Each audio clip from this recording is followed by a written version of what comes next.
Hey everybody, welcome back to The Loop, where we are spending our summer in the Psalms together.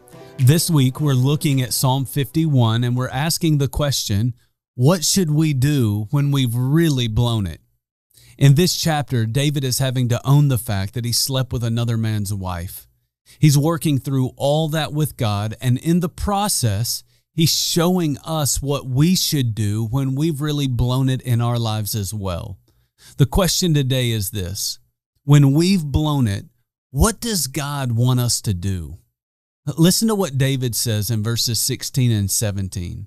David said to God, "You do not delight in sacrifice, or I would bring it. You do not take pleasure in burnt offerings. My sacrifice, O God, is a broken spirit, a broken and a contrite heart, God, you will not despise." When we've blown it, we all feel like we should do something good for God. Maybe we feel like we should go to church a little more, serve a little more, maybe even give a little more money. But David tells us what God really wants. And what he really wants is a broken spirit, a broken and a contrite heart. Now, this isn't about living the rest of your life with a guilt trip, but it is about remembering our sin in a way that keeps us from ever going back to that sin again. In verse 3, David said, "My sin is always before me." Let me tell you something. That is both a curse and an incredible blessing.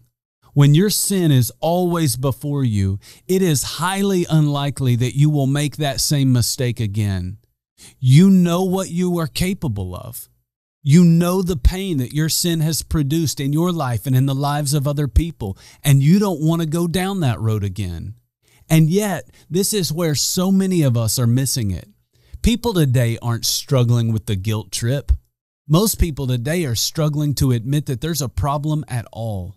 So when you blow it, don't just admit it to God. Remember it from time to time, always trusting that a broken and contrite heart God will not despise.